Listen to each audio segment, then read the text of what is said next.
স্বাগত খেলা যুগে আপনাদের সাথে আছি আমি পার্থ বণিক। চ্যাম্পিয়ন হবার স্বপ্ন দেখে টাইগাররা রীতিমতো হতাশ করলো। বিশ্ব আসর মানেই যেন ভক্তদের জন্য কষ্টের এক মঞ্চ। এবারও শান্তরা বড় ধাক্কাই দিল। সাবেক ক্যাপ্টেন আমিনুল ইসলাম বুলবুল বলছেন সম্ভাবনা আছে, কিন্তু ভুল নির্দেশনায় বাংলাদেশের ক্রিকেটের এমন অধঃপতন। পাকিস্তানের রাওয়ালপিন্ডি থেকে নাহিয়ান বিন জসিমের রিপোর্ট। এভাবে চললে হয়তো আরো 100 বছর আমরা কোথায় যাবো জানি না। We need to sit down and think.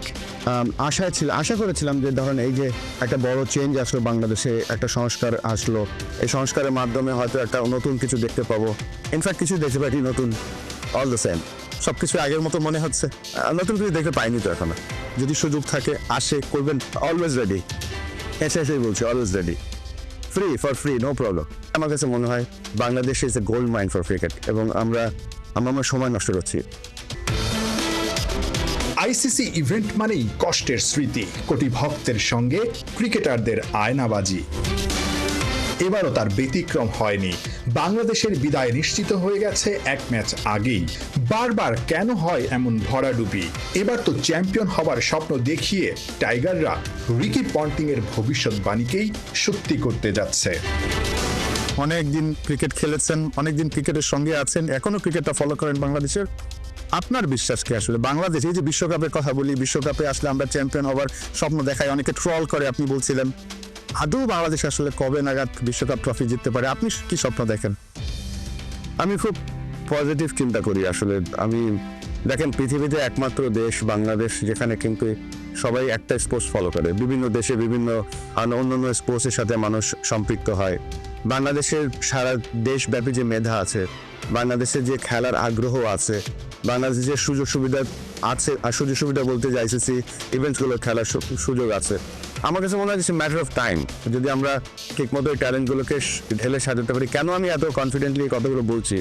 আমি এশিয়ার ডেভেলপমেন্ট ম্যানেজার হিসেবে 20টা দেশ প্লাস কিছু ফুল মেম্বারের সাথে কাজ করছি, গ্লোবালি হাই পারফরমেন্স ডেলিভার করছি, ট্রেনিং এডুকেশন চালাচ্ছি। সব কিছু মিলিয়ে আমার কাছে মনে হয় Bangladesh is a gold mine for cricket এবং আমরা আমার সময় নষ্ট করছি। সেটা কবে হতে পারে যদি আসলে সব ঠিকঠাক থাকে? এইভাবে চললে হয়তো আরো 100 বছর আমরা কোথায় যাবো জানি না। We need to sit down and think. মানে এই যে এই কথাগুলো শুনি, এবং এই কথাটা আপনিও অনেকবার শুনেছেন, আপনি কেন আসছেন না ক্রিকেট বোর্ডে?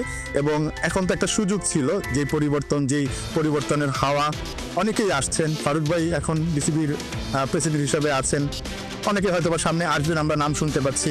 আমিনুল ইসলাম বুলবুল কি আসলে বোর্ডে আসছে কিনা, আসার সুযোগ আছে কিনা, বা না আসলেও কেন আসছে না, আসলেও আসলে কি স্বপ্ন নিয়ে আসবে?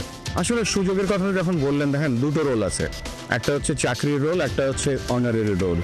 বা দুটোর একটাও কখনো ওইভাবে সুযোগ হয়নি। তবে আমি খুব আশা করেছিলাম যে ধরেন এই যে একটা বড় চেঞ্জ আসলো বাংলাদেশে, একটা সংস্কার আসলো, এই সংস্কারের মাধ্যমে হয়তো একটা নতুন কিছু দেখতে পাবো। ইনফ্যাক্ট কিছু দেখতে পাই নতুন, অল দ্য সেম, সব কিছু আগের মতো মনে হচ্ছে। নতুন কিছু দেখতে পাইনি তো এখনো। আপনার কাছে কি এই সময়টায় কোনো ধরনের প্রস্তাব এসেছিল? না, আমার কাছে ওইভাবে কোনো প্রস্তাব আসেনি কখনোই, কোনো ফার্ম প্রস্তাব কখনোই আসেনি। যদি সুযোগ থাকে আসে করবেন, অলওয়েজ রেডি। এসেই বলছি always ready, free no problem. নিশ্চয়ই অনেক বড় স্বপ্ন দেখেন বাংলাদেশের ক্রিকেটকে নিয়ে, সেজন্যই এতটা কনফিডেন্টলি। না, স্বপ্ন থেকে বড় কথা ভালোবাসা। স্বপ্ন থেকে অনেক বড় হচ্ছে ভালোবাসা, মানুষের ভালোবাসা। আজকে আমি যেখানেই আছি, এতদিন ক্রিকেট খেলতে পেরেছি, to love of Bangladesh and love of বাংলাদেশের সাধারণ মানুষ। আমি তার সবাইকে ভালোবাসি।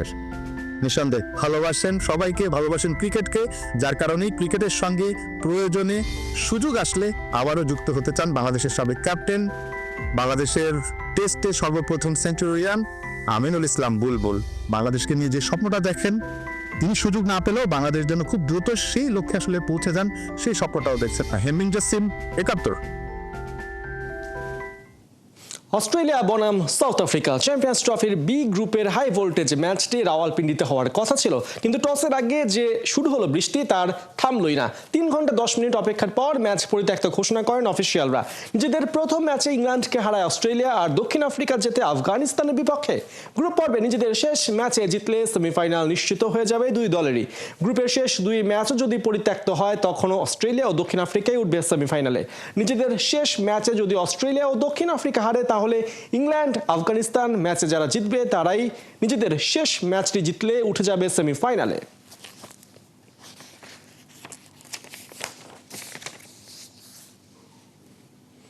মাহমুদুল্লাহ রিয়াদ মুশফিকুর রহিমকে নিয়ে কড়া সমালোচনা করেছেন ভারতের সাবেক ক্রিকেটার দীনেশ কার্তিক। এখনো কেন তারা জাতীয় দলে, এমন প্রশ্ন তুলেছেন তিনি। একই সাথে দেশের জন্য বড় কিছু এনে না দেওয়ার ব্যর্থতা নিয়েও সমালোচনা করতে ছাড়েননি দীনেশ। সেই সঙ্গে বিসিবির চোখে আঙুল দিয়ে দোষ বের করে দিয়েছেন ডিকে। মাহমুদুল হাসান সজীবের রিপোর্ট। আমি তো ভেবেছিলাম মুশফিক মাহমুদুল্লাহ 2023 ওয়ানডে বিশ্বকাপের পরই অবসর নিবে, কিন্তু তারা আমাকে বেশ অবাক করেছে। এখনো দুজন ক্রিকেট খেলে যাচ্ছে, যা আমাকে চমকে দিয়েছে। 16-17 বছর ধরে ক্রিকেট খেলেও এ দুজন দেশের জন্য কিছুই জিততে পারেনি। ঠিক এভাবে মুশফিক রিয়াদকে নিয়ে কড়া সমালোচনা করেছেন দীনেশ কার্তিক। চ্যাম্পিয়ন্স ট্রফিতে টাইগারদের সবচেয়ে অভিজ্ঞ দুই ক্রিকেটার মাহমুদুল্লাহ রিয়াদ, মুশফিকুর রহিম, কিন্তু সেই অভিজ্ঞতার ছিটে ফোটাও তারা কাজে লাগাতে পারেননি। 2 ম্যাচে মুশফিকের ব্যাটে 2 রান আর রিয়াদ 1 ম্যাচে করেছেন মাত্র 4 রান। এমন হতশ্রী পারফরমেন্সের চাইতে তাদের কাণ্ডজ্ঞানহীন শট খেলা নিয়েই শুধু প্রশ্ন তোলেননি দীনেশ কার্তিক। এই দুই ক্রিকেটার কেন এখনো অবসর নেননি, সেটা নিয়েই বেশি অবাক হয়েছেন তিনি। বাংলাদেশের ইনিংস শেষে ক্রিকবাজের এক টকশোতে বেশ ঝাঁঝালো মন্তব্য করে বসেন কার্তিক। তিনি মনে করেন রিয়াদ, মুশফিক কেবল কয়েকটা দ্বিপাক্ষিক সিরিজ জিতলেই সন্তুষ্ট হন। 16-17 বছর ক্রিকেট খেলেও তারা দেশের জন্য কিছুই জিততে পারেননি। এখানেই শেষ নয়, দুই সিনিয়রের কারণে জুনিয়ররা সুযোগ বঞ্চিত হচ্ছে, সেই বিষয়টিকেও সামনে এনেছেন এ সাবেক ভারতীয় ক্রিকেটার। তিনি বলছেন, যদি রিয়াদ, মুশফিকের কোনো রিপ্লেসমেন্ট তৈরি না হয় এবং বারবার ব্যর্থ হয়েও তারা খেলে যাবেন, এতে জুনিয়র ক্রিকেটারদের মন ভাঙা ছাড়া কিছুই না। সবশেষে বিসিবির এক হাত নেন কার্তিক। এত ধনী বোর্ড বাংলাদেশ, তাদের কোনো অর্থনৈতিক সমস্যা নেই, তারপরও বিসিবি অল্পতে সন্তুষ্ট থাকে। নিজেদের ঘরের মাটিতে স্পিন নির্ভর উইকেট বানিয়ে সিরিজ জেতে, যদিও কখনো কখনো সফল হয় না তারা। এরপর আবার যখন বিদেশে খেলতে যায়, তখন তাদের অনেক লড়াই করতে হয়। মাহমুদুল হাসান সজীব, 71। ডিপিএলের প্রথম প্র্যাকটিস সেশনে দেখা গেল এক নতুন আবাহনীকে। নির্বাচকের পদ থেকে সরে দাঁড়ানোর পর হান্নান সরকারের সামনে কোচিংয়ের নতুন চ্যালেঞ্জ। নাহিদ রানা, নাজমুল শান্ত, পারভেজ ইমনদের নিয়ে বেশ আত্মবিশ্বাসী মোসাদ্দেক হোসেন। বিস্তারিত জানাচ্ছেন মোহাম্মদ আদনান। মোসাদ্দেক হোসেন নিজ গাড়ি থেকে নামলেন, গায়ে ঢাকা ক্যাপিটালসের প্র্যাকটিস কিট, হাতে বাংলা টাইগার্সের কিট ব্যাগ। যদিও তার এবারের অ্যাসাইনমেন্ট এর কোনোটাই নয়। মঞ্চটা ডিপিএল, যেখানে মোসাদ্দেক পারফর্ম করবেন ঢাকা আবাহনীর হয়ে। আবাহনীর দলে এবার বেশ কিছু নতুন মুখ। হান্নান সরকারকে করা হয়েছে কোচ, দলে নেওয়া হয়েছে নাহিদ রানা, পারভেজ ইমনদের মতো ইয়াং ট্যালেন্টদের। ডিপিএল শুরু হতে এখনো বাকি সপ্তাহখানেক, তবে তার আগেই আকাশী নীল শিবিরে আকর্ষণের কেন্দ্রবিন্দুতে জায়গা করে নিয়েছেন নাহিদ রানা। মোসাদ্দেকের কথাই স্পষ্ট, জমতে যাচ্ছে এ দুজনের ক্যামিও। আশাবাদী আসলে এখন রিসেন্ট নাহিদ রানা ভালো করতেছে, এই জন্য আশাবাদী না। আমি নাহিদ রানা যখন শুরু তখন আমাদের সাথেই ছিল, আবাহনী থেকেই শুরু ওর। তো ওই সময়কার নাহিদ রানা, ওই সময়কার ওর বলের লাইন লেন্থ বা যে অ্যাকুরেসিটা ছিল, তার থেকে এখন মাশাআল্লাহ অনেক বেটার করছে। তো সেই জায়গা থেকে আমি অবশ্যই আশাবাদী যে নাহিদ রানা অবশ্যই একটা টিমের এগেনস্টে একা ম্যাচ জিতে দেওয়ার মতো ক্ষমতা রাখবে। ডিপিএল এর এবারের দল বদলে সবচেয়ে বড় আপসেট লিটনের দল না পাওয়া, যেখানে বড় বাধা হয়ে দাঁড়িয়েছে টাকা। বাইরে থেকে বাংলাদেশ ক্রিকেট যতই গ্ল্যামারাস দেখাক, পেছনের বাস্তবতা মোসাদ্দেকের চেয়ে ভালো আর কেই বা জানেন। আমার কাছে মনে হয় যে প্রত্যেকটা টিমের প্রত্যেকটা প্লেয়ার সাফার করতেছে। যদি আপনি ডোমেস্টিক ক্রিকেটের চিন্তা করেন, তাহলে বিপিএল থেকেই এই রেশিওটা শুরু হয়েছে। সো এরপরে যখন প্রিমিয়ার লিগটা সবাই মেইন বেস করে চলে, পুরো বছরের একটা পারিশ্রমিকের ব্যাপার থাকে এখানে, তো ওইটাতে আমার মনে হয় যে অনেক বড় একটা লস প্লেয়ারদের জন্য। But end of the day খেলতে হবে, কারণ এটার উপরেই বেস করে আমাদের সব কিছু ডিপেন্ড করে, যে ন্যাশনাল টিম থেকে শুরু করে আমাদের মেইন প্ল্যাটফর্ম আমার কাছে মনে হয় যে ঢাকা প্রিমিয়ার লিগটা। এদিকে আবাহনীর দলে অনেক রদবদল, পুরনো 2-4 জন বাদে বাকি সবাই নতুন। তবে এ নিয়ে মোটেও বিচলিত নন মোসাদ্দেক হোসেন। আন্ডার-19 প্লেয়ারদেরকে নিয়েই করতে চান প্ল্যান।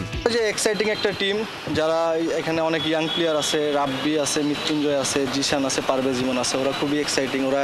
ওদের ওই চ্যাম্পিয়ন মনোভাবটা আছে যারা আন্ডার-19 থেকে আসছে।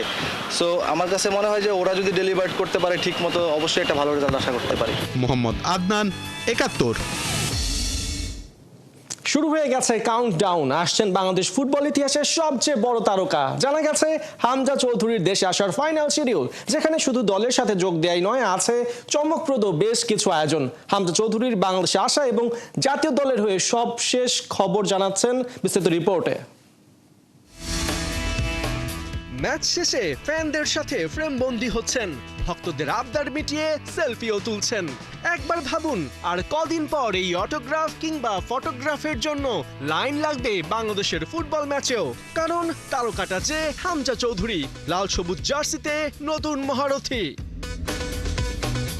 এরই মধ্যে 25 মার্চ ঘিরে কাউন্টডাউন শুরু হয়েছে সাউথ এশিয়ান ফুটবলে।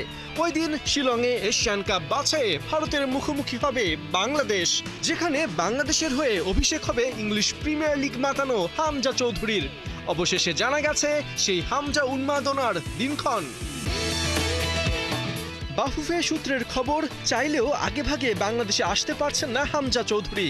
16 মার্চ চ্যাম্পিয়নশিপে শেফিল্ড ওয়েডনেসডের বিপক্ষে ম্যাচ আছে তার, ওটা শেষ করেই ধরবেন বাংলাদেশের ফ্লাইট। পরদিন 17 মার্চ এমিরেটসের ফ্লাইটে পৌঁছাবেন ঢাকা।